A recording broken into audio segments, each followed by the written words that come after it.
Hi everyone, Javier Martinez here from Beyond the 90 Football League Network. I want to take this opportunity to do a video on two teams that play their round of 16 matches. One team will be in the quarterfinal stage. The other team was sent home. Well, they're already home. It was played yesterday. So between the travel time, they'll probably be back in the respective country. So obviously, I know there were other matches today. Congratulations, Switzerland on getting through. Argentina also got through. I'm not gonna go into details about the controversy and any matters that went on in that match. I know my colleague Hardy Krishnaiyer did a video earlier today about that game, and anything he says I fully agree with. So if you haven't watched it, go on Beyond the 90, check it out. So to be honest, there's not really much for me to add to that. But like I said, I want to focus on two teams. One team that won their match and went through, and the other team that went home. The team that won, England. Again, my colleague Hardy Krishna did a video analyzing Tuchel's performance, but really I wanted to also give my perspective. Really thinking about it. Unfortunately, I wasn't able to do a video yesterday or the day of the match. Excuse me, after the match, to give my perspective. But also, a lot of times I like to also wait a little bit, wait a few hours, maybe even a day or so, to kind of just digest it, really analyze it. Sometimes in the moment, we see it from a certain perspective, a heat of the moment, or from a joyous occasion. And sometimes we give a perspective that can be maybe a little bit altered at times. So sometimes I just like to wait a few hours or at least a day or so to kind of give my perspective on certain things. But really thinking about it, seeing the news outlets, seeing what, but after really digesting it, really thinking about it, really the conclusion I came to the other day after watching England beat Mexico in the Azteca. England are now serious contenders to win this World Cup. To be honest, I might even dare to say they are right now. I don't know if they could be the top favorite to win the World Cup.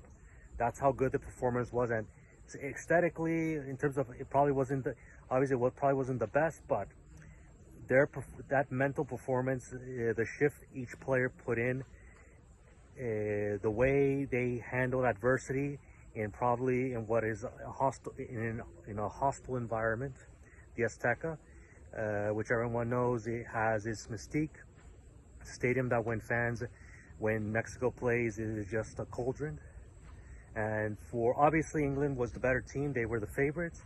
Obviously Mexico had the home support, but obviously they weren't as good of a team as England. But obviously playing at the Azteca gave Mexico a good opportunity, and you saw how that spirit, how that drive, determination of playing at home really helped them after going down 2-1. But really, I was mesmerized by how well, because the thing that impressed me about England wasn't necessarily that they won or how well they played. It was really how they handled adversity. Because first of all, going up, they went up 2-0 with 2 goals from Bellingham. Bellingham probably was probably the best player on the field yesterday. They conceded a goal just before halftime. Mexico gets back into it.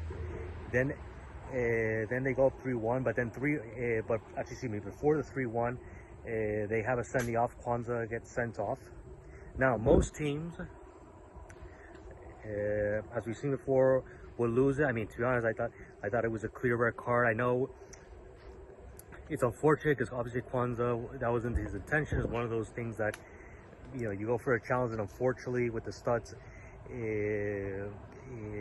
it's unfortunately that those kind of things can happen.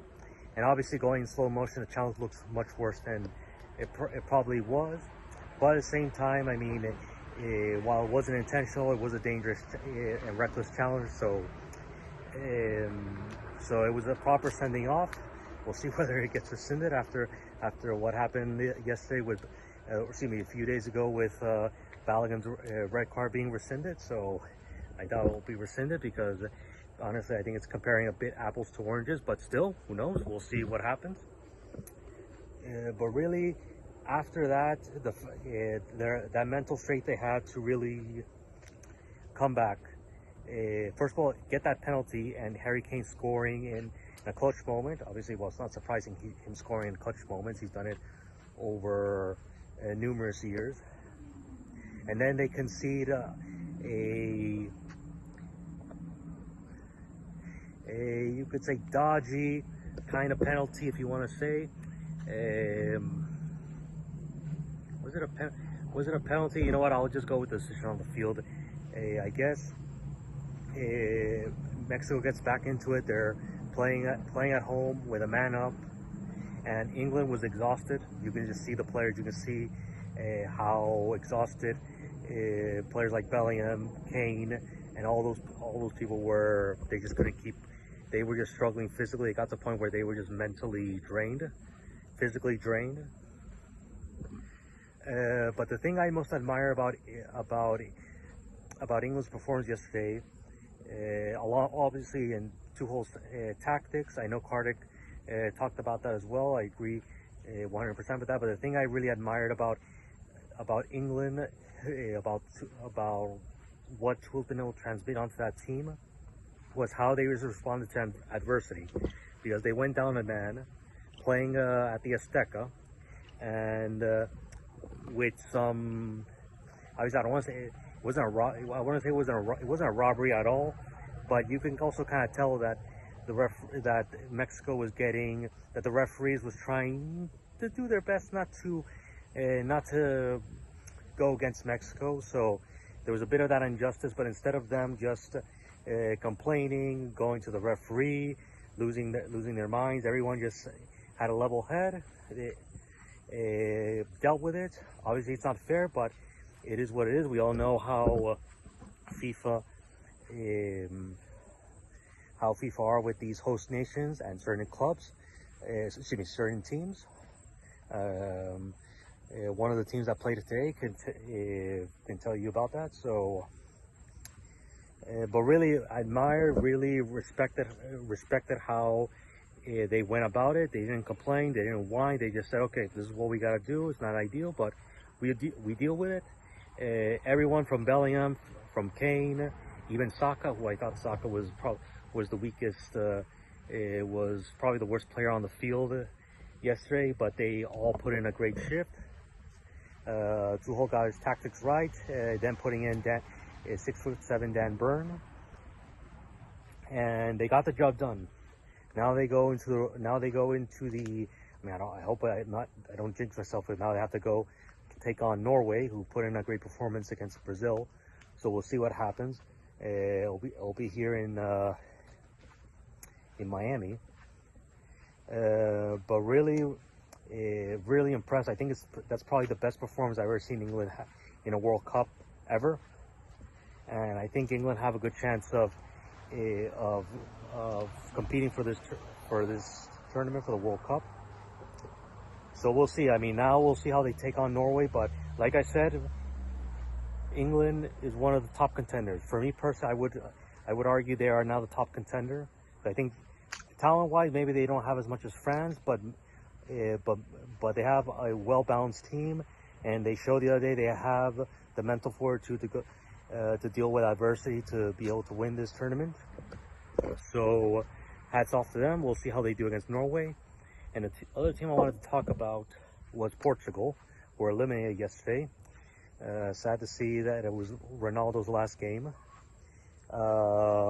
Surprised with such a brilliant manager as Roberto Martinez. I know my colleague Chris and I did a video today praising his performance, his track record.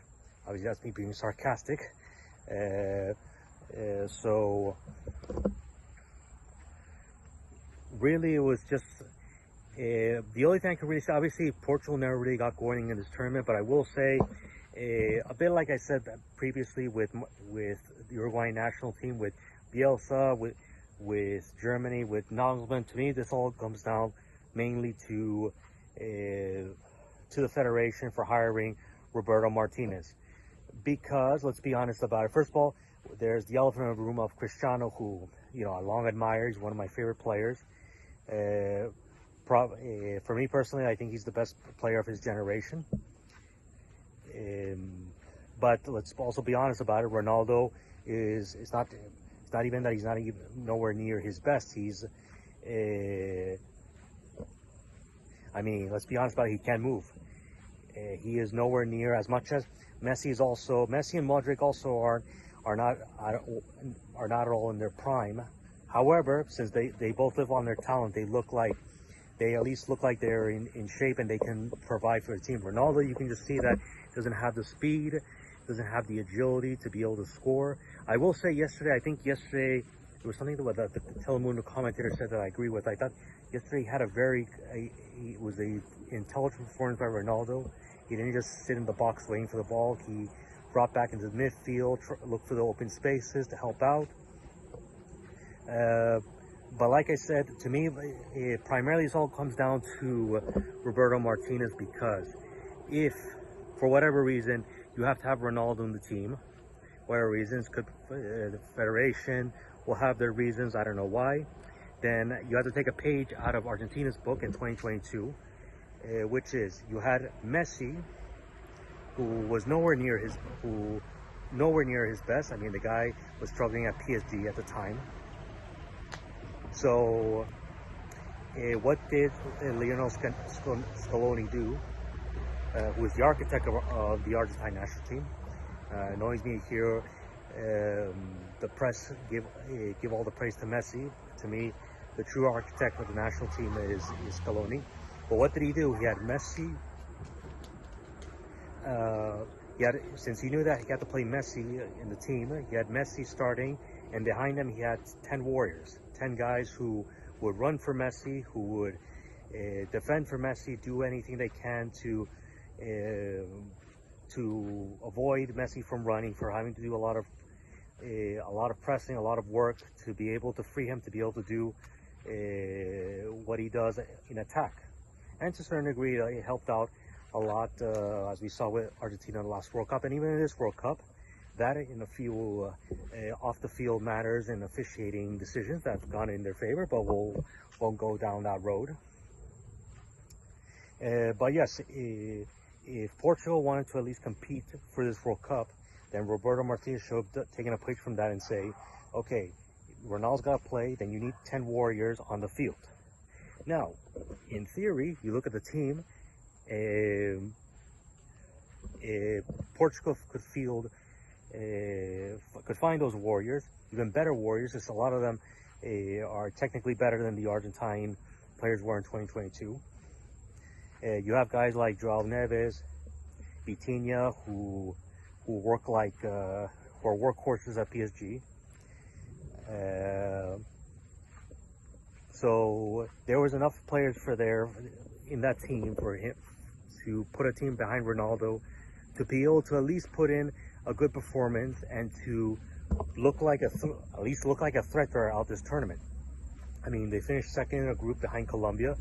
No respect to Colombia, but Portugal should have finished first in the group. Unfortunately, they went out today, so commiserations for the Colombians. Sorry guys, it's starting to get dark here, and hope you guys can see me. Sorry, I lost my train of thought here. But like I said, Portugal had players to do that, and Roberto Martinez, because of his cavalier mentality, his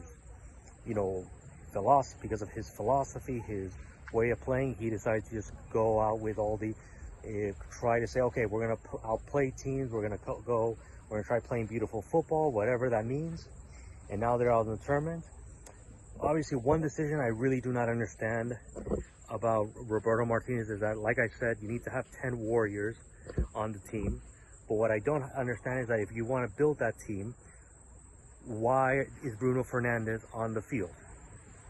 Bruno Fernandes is not one of those warriors. He could be a good substitute coming in, but he's not someone who could help do the dirty work to be able to free up Cristiano Ronaldo. In fact, I would make, while as we talked about Ronaldo not being in his prime and unfortunately not being a hassle for the team, but at his age it's understandable. But watching Bruno Fernandes on the field, watching the game yesterday, I was thinking to myself, Portugal playing with 2 players less. Ronaldo, as I said, is one thing. Same thing in Argentina with Messi is one thing because of their history, trajectory. But Bruno Fernandes, I mean, and Roberto Martinez didn't even have the audacity at any point to take him off the field and not even take Ronaldo off the field, and they lost. So it all comes down to the fact that Portugal had the players, but they didn't have the proper manager, who didn't make didn't have, if you want to say, the courage to make the tough decisions. And Portugal is now out of this World Cup. We'll now see what happens with the Portuguese national team. Cristiano, unfortunately, that's more than likely his last World Cup match. I don't know if I doubt he will make it to the next international competition. But we'll see. All right, so unfortunate. So sad to see Portugal out of this World Cup. Sad to see Cristiano out of the World Cup. But Portugal had what they deserved. Roberto Martinez didn't have the stomach to do what he had to do. He wanted to have this cavalier mentality, and they're out of the World Cup. So sorry to them. Again, congratulations to England on going through. We'll see how they do against Norway. And keep an eye on my next video, because I wanted to also do a video. I'm going to do a video giving a different, more perspective on the U.S. men's national team's defeat yesterday to Belgium. I know my colleague Hardik Krishna also did a great video talking about it, but I wanted to add a few more things to it. So keep an eye on that. So we'll see. Again, congrats to England, and we'll see what happens to the Portuguese national team going forward.